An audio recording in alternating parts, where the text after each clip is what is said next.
Bueno, muchachos, buenos días. Vamos a empezar con el tema hoy día de insuficiencia cardíaca. ¿Me están escuchando bien, no? ¿Sí? Buen día, doctor. ¿Te escucho? Bienísimo. Bueno, vamos a empezar hablando de insuficiencia cardíaca. Ya, hoy es un nuevo tema. Este tema vamos a ocupar probablemente 2 clases también. ¿Por qué? Porque la patología es muy prevalente. Ya hablamos del anterior tema de hipertensión arterial, que era una cosa más prevalente. Ahora hablar de insuficiencia cardíaca, que también es bastante prevalente, un tema bastante prevalente. Entonces vamos a definir algunas cosas, porque una de las patologías dentro de la cardiología que más frecuentemente se presenta en la emergencia y es la primera causa de internación en los pacientes de un servicio de cardiología. Entonces, vamos a empezar diciendo algunas cositas que son básicas que vamos a definirlo primero. ¿Cómo definimos la insuficiencia cardíaca? La insuficiencia cardíaca la vamos a definir como un síndrome clínico, ¿ya? Frecuente, debido a diferentes causas y que se manifiesta de diferentes formas, ¿ya? Eso es importante que lo tengamos en cuenta porque decimos un síndrome clínico. ¿Por qué? Porque tiene varias causas, o sea, no es una enfermedad, no es una patología definida sin una sola causa, ¿ya? Por eso se llama síndrome clínico. Va a ver que todas las enfermedades cardiovasculares, casi todas, de las cardiopatías congénitas, las comunicaciones interventriculares, la enfermedad de Chagas, los infartos, la hipertensión arterial, las arritmias, la miocardiopatía dilatada, todas las enfermedades del corazón terminan al final y al cabo en una meta, una llegada, una parada final en este síndrome, en la insuficiencia cardíaca. Entonces no es como una neumonía, que es una neumonía causada por el neumococo. En este caso decimos la insuficiencia cardíaca es un síndrome clínico. ¿Por qué es un síndrome? ¿Por qué? Porque tiene varias causas, ¿ya? O sea, casi todas las patologías cardiovasculares nos van a llevar a la insuficiencia cardíaca si no las tratamos adecuadamente, ¿ya? Permiso, doctor. Sí. Bueno, perdón que te moleste, pero se quedó un compañero afuera que está esperando que acepte. Pero ya me dijiste, ya son las 7:30 casi, ¿eh? Lo voy a aceptar, pero ya está la hora. Es que intentó entrar y sí, pero el tiempo. Ahorita entrado, sí. El problema es que a esta hora ya está mucho, nos perjudicamos mucho en la clase. Ya. Entonces, decíamos que la insuficiencia cardíaca ese es el problema. Por eso que se está haciendo, estamos haciendo hincapié en estos temas. Primero lo hemos abordado de otra manera. El año pasado no lo tomábamos así, tomábamos los temas de acuerdo al orden. Ahora vamos a tomar de acuerdo a la prevalencia. Entonces, hablamos de hipertensión, muy prevalente, insuficiencia cardíaca también. Entonces, insuficiencia cardíaca tenemos que verla así, como una parada final de todas las enfermedades cardiovasculares. Todas las enfermedades cardiovasculares no tratadas adecuadamente van a terminar en la insuficiencia cardíaca. Todas, ¿ya? Entonces, por ejemplo, el infarto agudo de miocardio que no se trata adecuadamente va a terminar ¿en qué? En la insuficiencia cardíaca. Una arritmia, una fibrilación auricular, una taquiarritmia que no se trata adecuadamente va a terminar en insuficiencia cardíaca. Una enfermedad de Chagas que no se trata adecuadamente va a terminar en enfermedad de Chagas, en insuficiencia cardíaca. Una enfermedad reumática, la estenosis mitral, la estenosis aórtica, la dolopatía, también si no se tratan adecuadamente van. Entonces, cuando llega a esta etapa, que es la etapa de la insuficiencia cardíaca, el tratamiento ya es muy limitado. Entonces ustedes tienen que tener en cuenta eso. ¿Para qué? Para poder tratar. ¿Por qué en el infarto nosotros decimos tenemos 12 horas para actuar? Justamente para no llegar a esta etapa. Cuando llegamos a esta etapa de la insuficiencia cardíaca, vamos a ver que la mayoría de las veces, más del 90% de los casos, ya es irreversible. Ya no se puede hacer nada. Solamente se puede hacer un tratamiento sintomático. Ya no se trata, no vuelve atrás, no tiene vuelta atrás. Entonces, por eso es importante que tengamos en cuenta eso, ¿ya? Siempre que tenemos que hacer un tratamiento adecuado, ¿para qué? Para eso lo hacemos el tratamiento adecuado, para no llegar a esta etapa, ¿ya? La etapa de la insuficiencia cardíaca ya es una etapa final donde ya no se puede hacer absolutamente nada, ¿ya? Entonces, el tratamiento ya es sintomático, ya van a ver que es una enfermedad muy limitante. Cuando ya llegan a la insuficiencia cardíaca ya solamente le podemos calmar los síntomas porque ya la enfermedad ya pasó la etapa donde podíamos haberle hecho un tratamiento adecuado. Vamos a ver que dentro del tratamiento, el tratamiento es más o menos parecido en todas las causas de insuficiencia cardíaca, y lo que cambia es el tratamiento definitivo. Si es una enfermedad coronaria se opera y puede mejorar algo. Si es una miocardiopatía dilatada haremos un trasplante cardíaco. O sea, el tratamiento ya es demasiado limitado, demasiado caro y poco asequible para la gente común, ¿ya? Entonces Entonces decimos que es un síndrome clínico frecuente debido a diferentes causas, eso tenganlo en cuenta. No lo vean la insuficiencia cardíaca como una enfermedad en sí, sino es un síndrome, tiene varias causas. El infarto nos lleva a la insuficiencia cardíaca, la hipertensión nos lleva a la insuficiencia cardíaca, las valvulopatías nos llevan a la insuficiencia cardíaca, el Chagas nos lleva, o sea, todas las enfermedades, si no las tratamos adecuadamente, van a llegar a esta etapa. Y esta etapa ya le decía, poco lo que podemos hacer, tenemos que tratar de evitar llegar a esto, ¿ya? Después del siglo XX se entendió mucho más la fisiopatología, se comprendieron los mecanismos neurohormonales, los mecanismos hemodinámicos que suceden a esto, entonces eso cambió mucho y mejoró mucho el tratamiento, pero no hacía el pronóstico, vamos a ver. Por hacer un poco de historia, en 1950 se definía la insuficiencia cardíaca como un cuadro congestivo por una retención de líquido secundaria a un fallo cardíaco. Después en 1970 el modelo ya tomó parte de un modelo que se llama modelo hemodinámico, que ahora lo usamos actualmente, ya con problemas de presión, de volumen, de insuficiencia cardíaca, cuando las presiones en las cavidades izquierdas están muy elevadas y las presiones en las cavidades izquierdas están en la aurícula izquierda alta, ventrículo izquierdo alta, medíamos por presiones y por volumen. Vamos a ver que ese parámetro aún lo usamos ahora. Ya son diferentes etapas que se tomaron de acuerdo al avance de la medicina en mayor o menor relevancia, ¿no? Decíamos primero solamente por la retención de líquido en insuficiencia cardíaca como está con edema.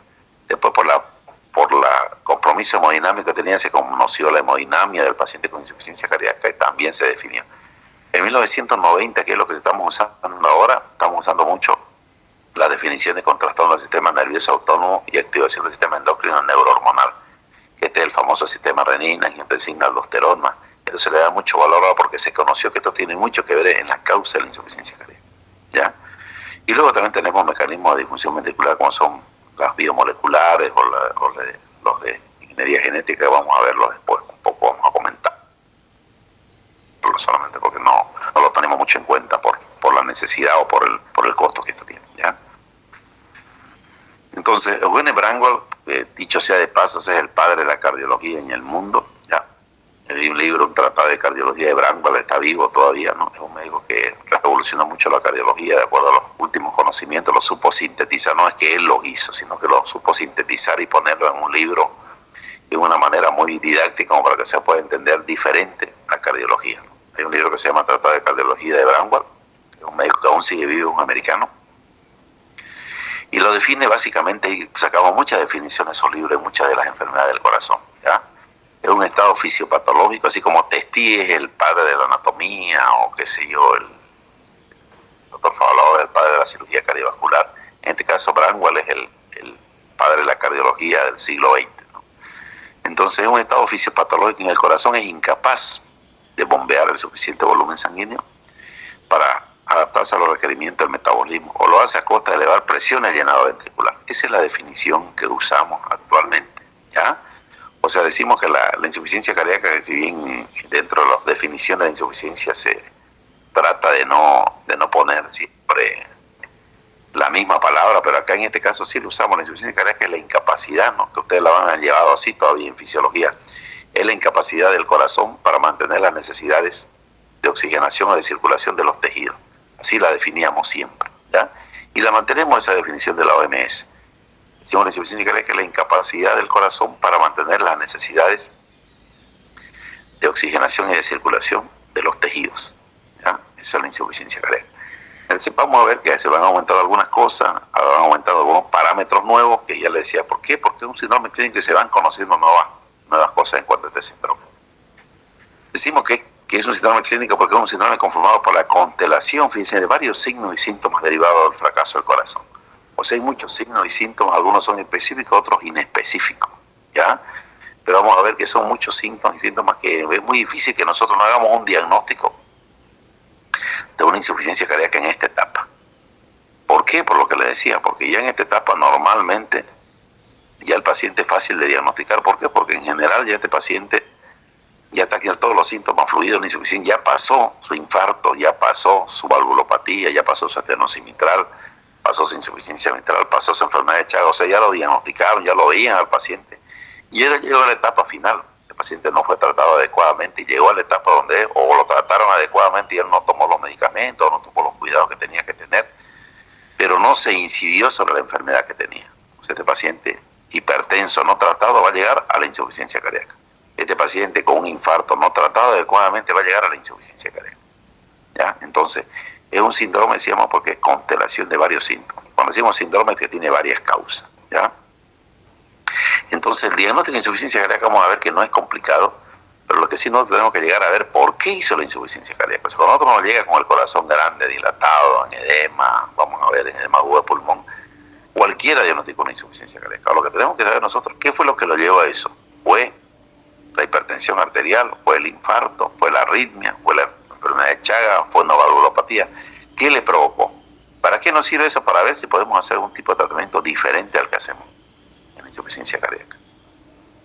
Entonces vamos a ver un poquito de epidemiología. La prevalencia y la incidencia aumenta junto a la edad. Vamos a ver que es la primera causa de ingreso en el hospital en los pacientes de arriba de 60 años, la insuficiencia cardíaca. O sea, si vamos a un servicio de cardiología, usted a un servicio de medicina interna, la primera causa para la que entran los pacientes es por insuficiencia cardíaca, ya después de los 60 años. O sea, con los años va avanzando mucho. Mientras más años tiene, más prevalencia tiene. Pero también hay niños, hay cardiopatías congénitas que pueden dar insuficiencia cardíaca, pero en general es arriba de los 50, 60 años. Igual la incidencia en hombres y mujeres, pero se dice que las mujeres sobreviven un poco más. La mortalidad ha disminuido bastante en los últimos 50 años, como decía, gracias aquí al conocimiento de los mecanismos hemodinámicos y fisiopatológicos. Pero fíjense con lo que decimos siempre, la insuficiencia cardíaca no la curamos, la tratamos habitualmente y la podemos controlar o no. Depende de la gravedad, depende de la severidad, algunos factores. Pero no se cura la insuficiencia cardíaca, ¿no? Lo que podemos hacer, a no ser que le hagamos un trasplante cardíaco y ese paciente con un nuevo corazón empiece de nuevo. Pero por eso es importante que el paciente no llegue a este cuadro. Todas las enfermedades que vamos a ver del corazón, el infarto, todas nuestras opciones, nuestra conducta terapéutica debe ser dirigida ¿a qué? A eso, a que el paciente no llegue a la insuficiencia cardíaca. Cuando vemos a un paciente, como le decía, con una hipertensión arterial, ¿cuál es nuestro cuadro? Es que el paciente no llegue a la insuficiencia cardíaca. O sea, para eso es nuestra conducta.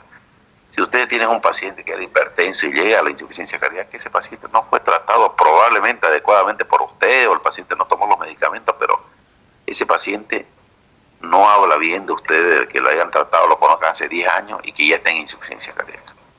Eso quiere decir que no se trató la enfermedad que provocaba, que podría haber, si ustedes la trataban adecuadamente o el paciente hubiera ingerido, hubiera hecho caso a los medicamentos, probablemente ese paciente no llegara a esta etapa de insuficiencia cardíaca, ¿ya? Entonces, nuestro objetivo es no llegar a la insuficiencia cardíaca.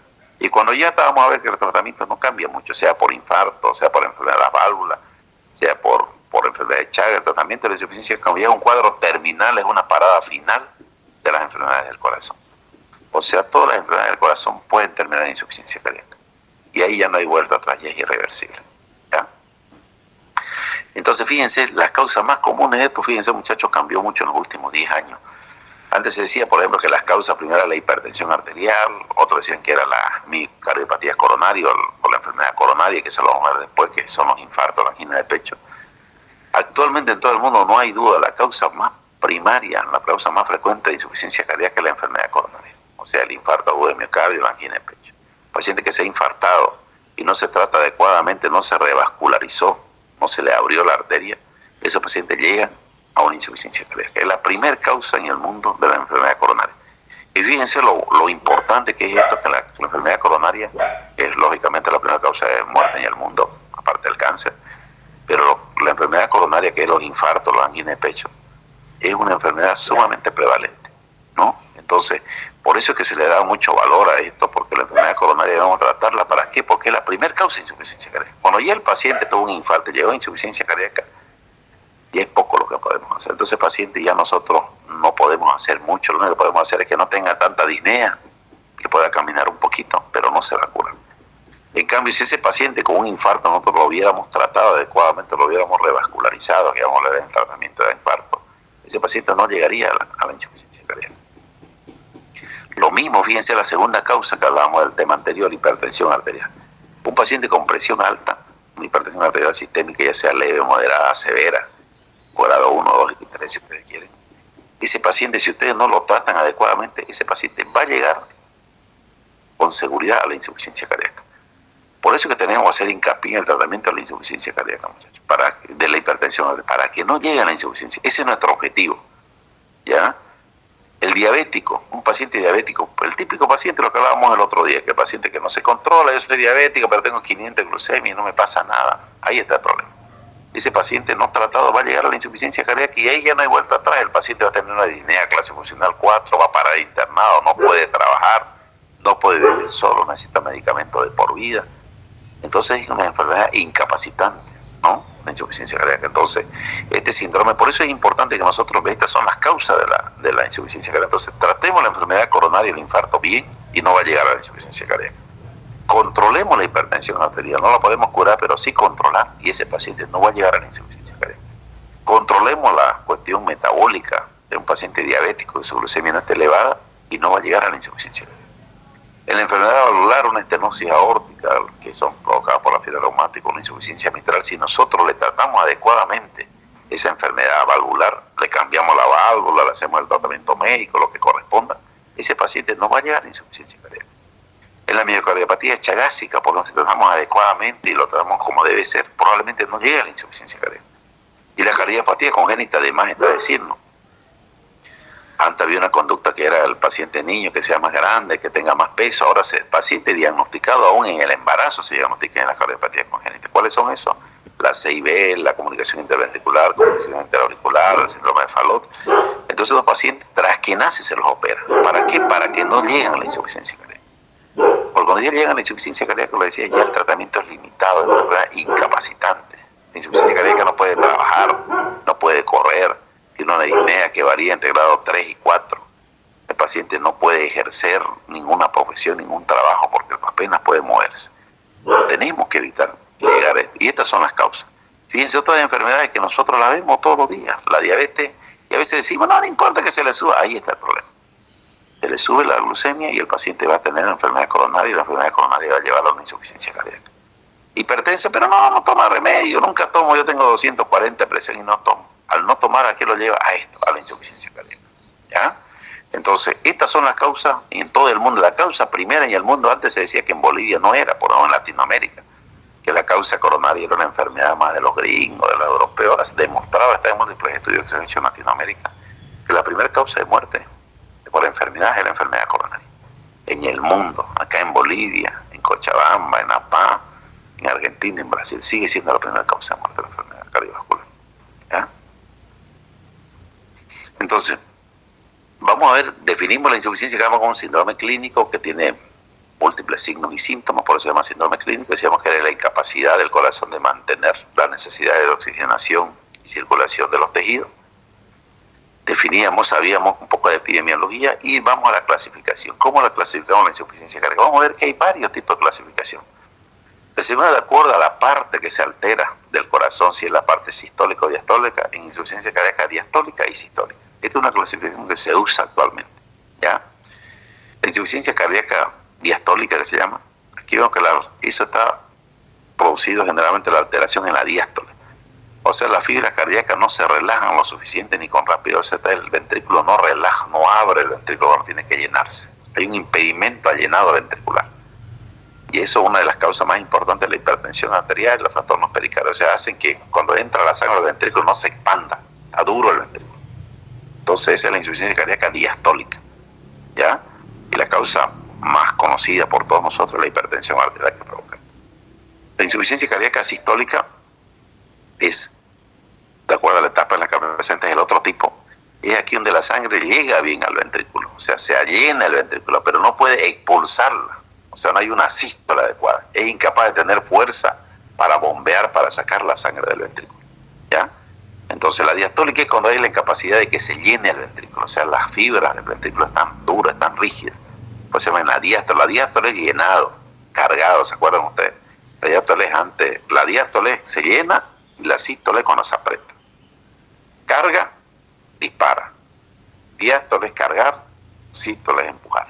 ¿Ya? O contracción si quieren la sístole. La diástole es relajación.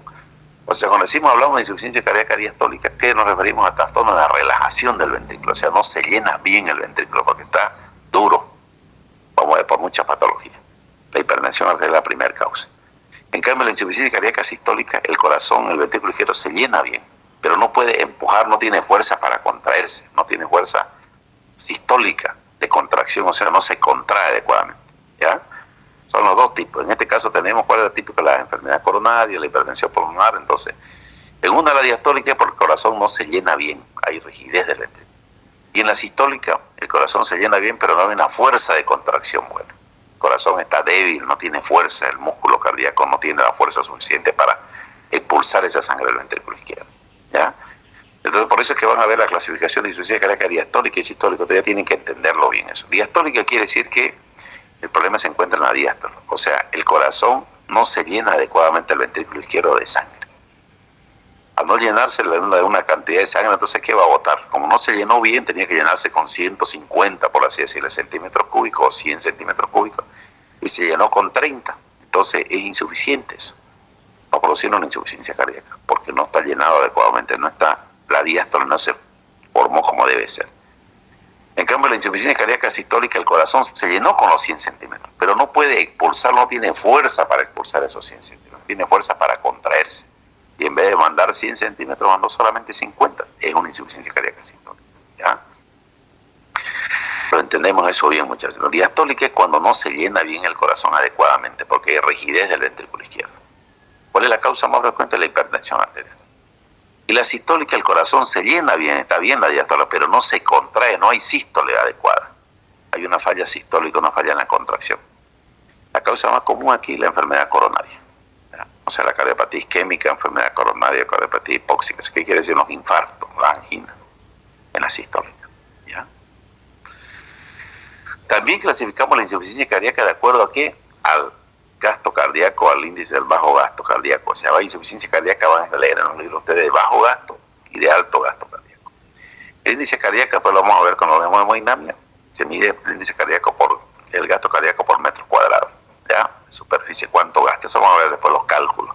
Pero lo importante que ustedes tienen que tener en cuenta que el índice cardíaco es de 2.2 a 3.5, de 2.2 a 3.5 litros por minuto por metro cuadrado. ¿Ya? Eso es lo normal, 2.2 a 3.5 litros por minuto por metro cuadrado de superficie. Entonces decimos una insuficiencia cardíaca, se hace un cálculo, vamos a ver con algunos parámetros hemodinámicos, con ecocardiograma. Definimos esta la paciente de bajo gasto si el índice es menor de 2.2. ¿Ya? ¿Y cuáles son las enfermedades que dan bajo gasto? La enfermedad coronaria, las enfermedades valvulares, la miocardiopatía, la enfermedad de Chagas, todo lo que nos afecta el músculo cardíaco. ¿Ya? En cambio, la insuficiencia cardíaca es de alto gasto y el índice cardíaco es mayor de 3.5, ¿ya? Litros por minuto por metro cuadrado de superficie. Cuando se presenta esta enfermedad con alto gasto, es más rara, pero se presenta. ¿Y dónde la vemos la enfermedad con alto gasto? En el embarazo. ¿Ya? La insuficiencia cardíaca que tiene la embarazada, cuando una embarazada, no todas las embarazadas tienen insuficiencia cardíaca, pero las que tienen, generalmente son con gasto cardíaco alto. ¿Ya? En la tirotoxicosis, que es una enfermedad de la tiroides, ustedes saben, con la hiperproducción de la hormona tiroidea. Una enfermedad de la tiroides, una disfunción tiroidea que se produce mucha hormona tiroidea, se llama tirotoxicosis. También es una insuficiencia cardíaca, nos provoca una insuficiencia cardíaca con alto gasto. En la enfermedad de Payet, ¿se acuerdan que es la enfermedad de los huesos? ¿Ya? Hay mucha circulación ahí, produce una insuficiencia con alto gasto. En las fístulas que hacen a los renales, en las fístulas arteriovenosas que se hacen, también una insuficiencia cardíaca con alto gasto. Y en el beriberi, ¿se acuerdan que era el déficit de vitamina B1 o B6? Esa enfermedad de beriberi también se produce una insuficiencia cardíaca con alto gasto. ¿Ya? Entonces teníamos dos clasificaciones hasta ahora. La primera que era la diastólica y sistólica. La diastólica era cuando no llenaba bien el corazón. La sistólica era cuando llenaba bien pero no podía expulsar bien el ventrículo izquierdo. Luego teníamos la clasificación de acuerdo al gasto cardíaco en insuficiencia cardíaca de bajo gasto, cuando el índice era menor de 2.2 litros por minuto. Y la enfermedad típica era la enfermedad coronaria, la valvulopatía, la miocardiopatía. Y teníamos la insuficiencia cardíaca con alto gasto cuando el índice cardíaco estaba elevado, más de 3.5 litros por minuto.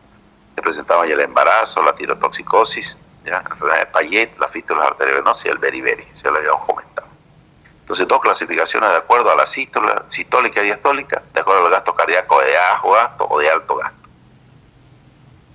Y luego tenemos también por el tiempo de evolución la clasificación de la insuficiencia cardíaca. Por el tiempo de evolución decimos una insuficiencia cardíaca aguda y una insuficiencia cardíaca crónica.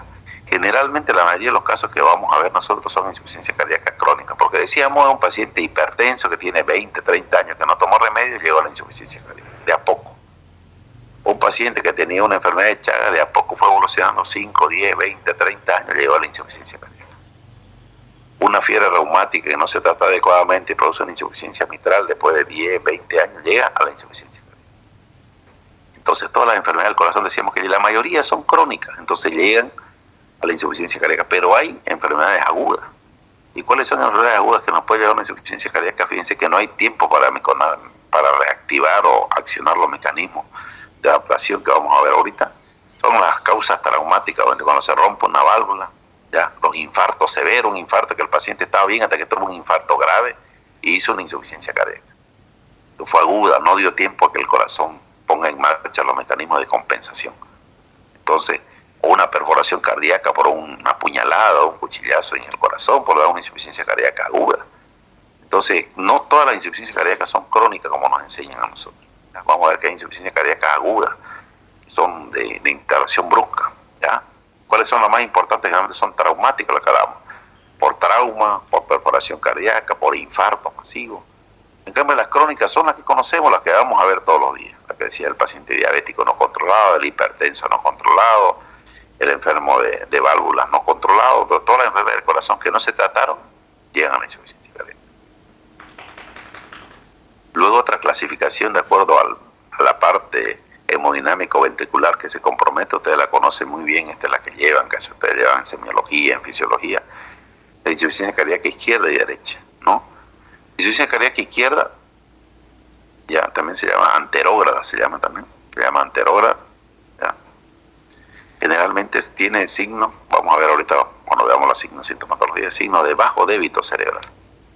Tiene bajo débito, ya. ¿Qué quiere decir? La insuficiencia cardíaca quiere decir que el corazón no puede enviar o salir del ventrículo izquierdo la cantidad adecuada de sangre. Se llama bajo débito, baja cantidad de sangre. Débito, ustedes lo conocen muy bien por la tarjeta de débito, la cantidad de sangre que manda.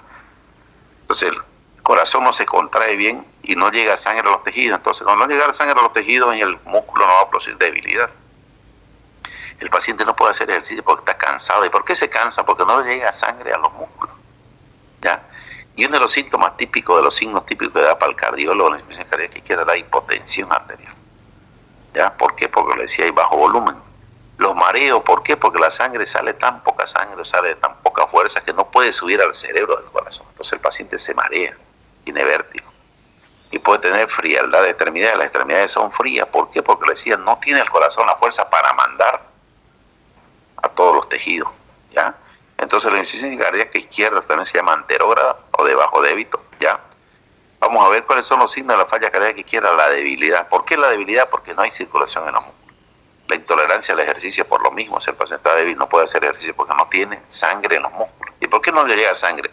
Porque el corazón no tiene la fuerza de contracción para mandar esa sangre a los músculos, ¿ya?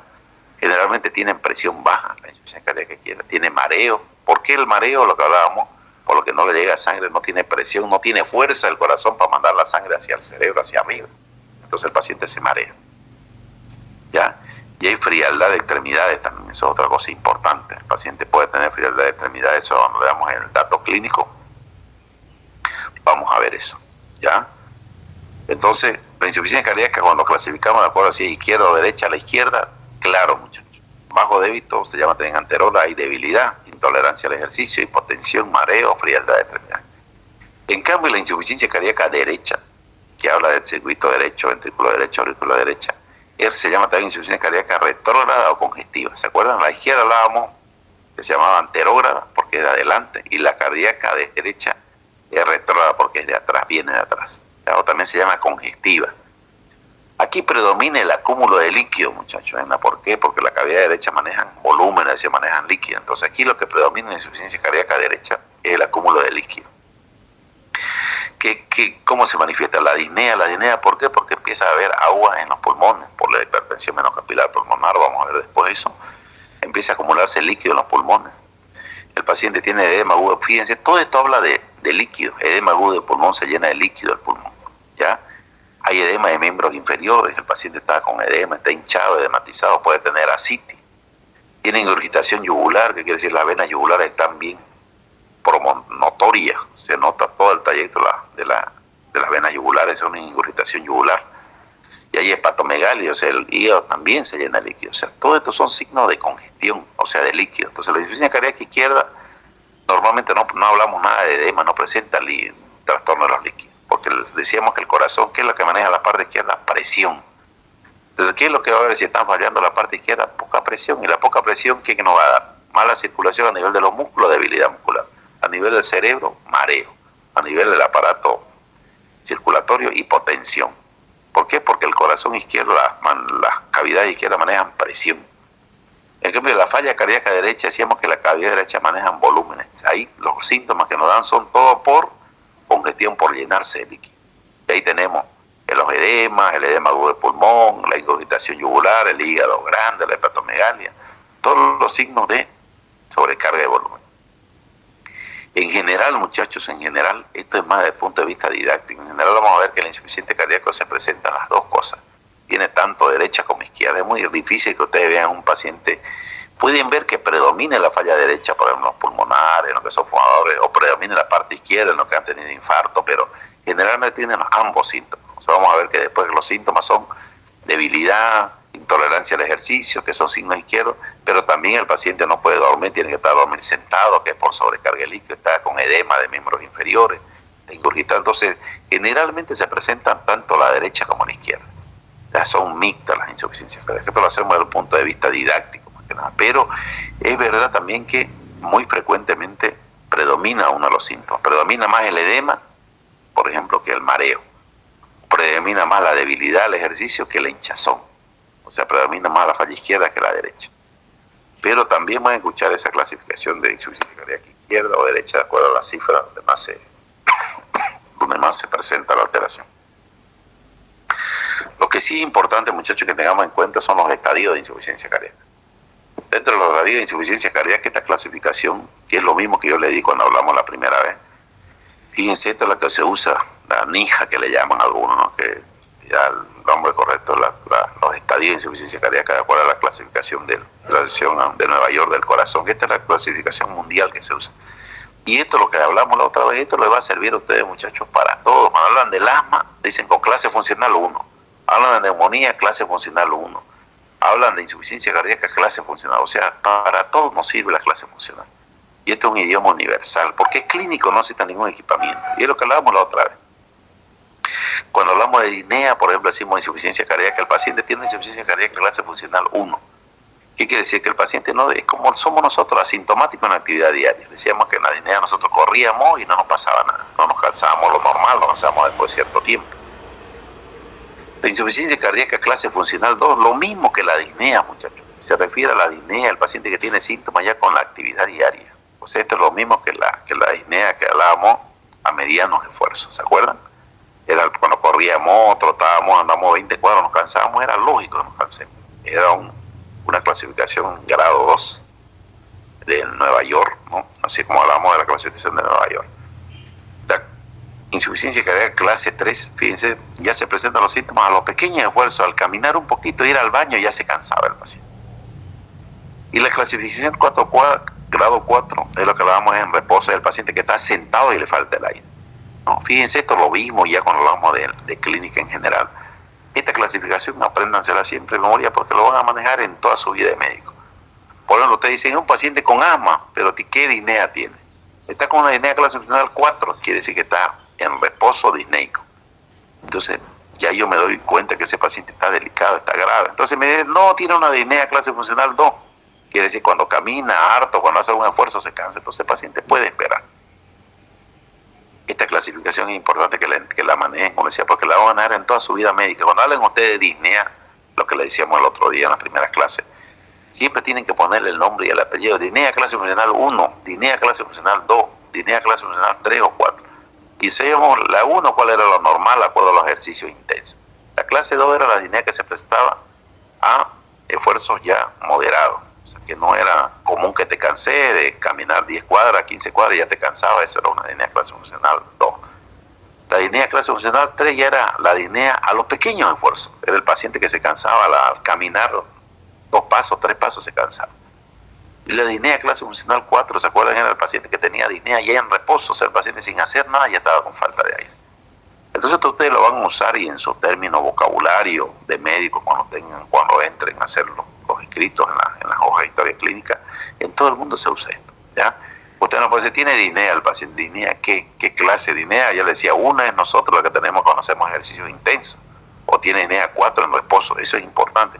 Entonces usted dice, tiene una disnea clase funcional 1, 2, 3 o 4, de acuerdo a qué es lo que tenga. A los pequeños de esfuerzo, a los medianos de esfuerzo o en reposo. A eso se refiere eso. Igualmente la insuficiencia cardíaca es importante decir, es una insuficiencia cardíaca en clase funcional. Igual nos manejamos, ¿por qué? Por la disnea. Ya decimos una insuficiencia cardíaca en clase funcional 4, yo me imagino un paciente enfermo del corazón que está sentado y está fatigado con falta de aire. Disneico. ¿Ya? En cambio, de clase funcional 2, un paciente que está sentado y está bien, no está fatigado, se cansa o le falta el aire o tiene disnea cuando hace esfuerzo moderado. O si me dicen una insuficiencia cardíaca clase funcional 3, yo refiero a un paciente que apenas hace un pequeño esfuerzo al baño y se fatiga, le falta el aire, tiene disnea. Entonces, esta clasificación, le decía, es la que más se usa en el mundo. Hay otra que es la clasificación canadiense, que también se usa mucho. Pero esta es la que se usa en todas partes. Esto lo usan en el asma, la usan en la neumonía. Dicen ustedes una neumonía, el paciente con una neumonía, el paciente tiene disnea. ¿Qué disnea? Clase funcional 1, 2, 3, 4. O NIJA, le dice a uno, los abrevian por la abreviación. ¿Ya? Tienen que aprenderla esta porque la van a usar frecuentemente. Dentro de la clasificación de insuficiencia cardíaca clínica habíamos hablado de eso, de la clasificación de acuerdo al grado de disnea, grado 1, grado 2, grado 3, grado 4. Y también la Asociación Americana de Cardiología y el Colegio Americano de Cardiología definen 4 estadios ya para la insuficiencia cardíaca. Esto nos va a servir mucho también para estadificar ese paciente, pero se llaman estadios, y decir este paciente tiene buen pronóstico, tiene mal pronóstico. ¿Ya? En este caso vemos que el estadio A es el paciente que tiene un factor de riesgo pero sin un daño estructural. ¿Qué quiere decir esto? ¿Cuáles son los factores de riesgo? Los que hablábamos la otra vez. El hipertenso, el fumador, el que es diabético. Pues ese paciente tiene riesgo. Este es un paciente típico. ¿Cuál es el estadio? Es un paciente que es diabético, es fumador o tiene presión alta, pero no tiene problemas cardíacos en ese momento. ¿Qué quiere decir? Recién empezó a tener presión alta, recién empezó la diabetes. O sea, si nosotros hacemos un estudio del corazón, el corazón funciona muy bien, pero ese paciente es un estadio A. ¿Por qué decir entonces que es un estadio A? Porque tiene factores de riesgo, pero no tiene todavía daño estructural, o sea, no tiene un daño del corazón, pero con seguridad que ese paciente sigue en ese ritmo va a tenerlo, ¿no? Entonces el estadio A es el paciente que tiene un factor de riesgo, de lo que hablábamos, los factores de riesgo cardiovasculares. ¿Cuáles son? La diabetes, la presión alta, el tabaquismo, la obesidad, ¿no? Ese paciente, ese es un paciente que se llama el estadio A. ¿Por qué? Porque tiene los riesgos, pero vemos el corazón, hacemos estudios del corazón, el electro, el ecocardiograma, todos los estudios están bien, pero ya pertenece a un estadio A. ¿Por qué? Porque tiene un factor de riesgo. ¿Ya? El estadio B lo mismo, fíjense, este paciente, la diferencia cuál es que este paciente ya tiene un daño al corazón. Hablamos del mismo paciente diabético hipertenso. Le miramos el corazón y ya tiene una parte del corazón que no se está moviendo bien, y una parte del corazón que no funciona bien. Entonces, pero es pequeña, entonces el paciente no tiene síntomas al paciente. ¿Cuál es el típico ejemplo? El infarto. Un paciente que tuvo un infarto pequeñito, se operó, se revascularizó, y vamos a ver que el corazón, la parte del corazón que no se mueve bien es pequeña, no afecta la función del corazón. Entonces, este paciente vemos que ya pertenece a un estadio B. ¿Por qué? Porque ya le miramos el corazón y no solamente que es diabético, no solamente que tuvo un infarto, no, que este paciente ya tuvo un daño cardíaco, o ya tiene un daño leve probablemente. Y probablemente no le moleste nada, el paciente camine, haga actividad casi cotidiana normal, no se canse, pero ya tiene un daño cardíaco. Ese es el estadio B. ¿Ya? En cambio, el estadio C ya es el paciente que tiene una lesión igual, de todo esto ya el B y el C y el D tienen lesiones cardíacas. Pero ya este paciente tiene síntomas. O sea, aparte de haber tenido un infarto, el paciente tiene una disnea clase funcional 3, se cansa al caminar muy poco, una disnea clase funcional 4, una disnea clase funcional 2, pero el paciente ya se cansa. O sea, aparte de tener una lesión en el corazón, ya se cansa, tiene síntomas. En cambio, el estadio B decíamos que tiene una lesión en el corazón, pero no tenía síntomas. Y el estadio D, que es el último estadio, ya es una insuficiencia cardíaca terminal, con todo el cuadro florido que vamos a ver después. ¿Ya? Entonces, la Asociación Americana de Cardiología y el Colegio Americano de Cardiólogos definen los 4 estadios que también lo utilizamos en este momento. Primer estadio, volvemos a repetir, el paciente que tiene diabético, presión alta, pero le miramos el corazón y no tiene ninguna lesión. Ese es un estadio A. El estadio B, el mismo paciente diabético hipertenso, pero ya tuvo un pequeño infarto, pero no tiene síntomas. O sea, el paciente no se cansa, camina bien, no tiene problema, pero este ya tiene daño. Pero eso como lo vemos, buscándole, haciéndolo en electro, en una cicatriz, en un infarto, haciendo un ecocardiograma, buscándole el daño al corazón, ya vemos que tiene, pero no tiene síntomas. El estadio C, también el mismo paciente, que también tiene un infarto y todo, pero este paciente sí ya tiene síntomas. O sea, lo que cambia el estadio B y el C, fíjense, los dos tienen lesión estructural, lesión del corazón. Pero ¿qué cambia? Los síntomas. Y el B no tiene síntomas y el C sí tiene síntomas.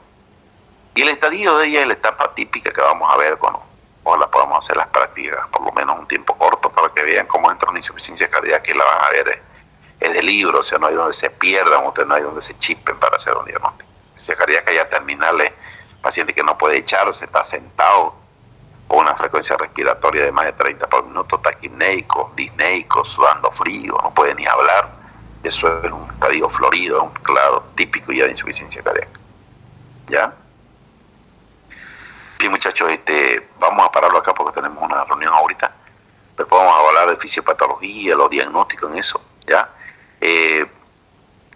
Hay algunos alumnos que no dieron examen de todas maneras o que no pudieron dar el martes, van a venir por acá por mi consultorio, creo que no son muchos, me van a pasar la lista, pásenle al jefe del presidente del grupo, del curso, y para que se les tome. Ya yo le voy a dar la hora y todo y cómo se lo vamos a hacer. ¿Ya? Bien, muchachos, dejamos para el próximo viernes. ¿Ya? Listo, doctor, gracias. Hasta luego, hombre. Gracias, doctor. Listo, doctor. Buen día. Sí.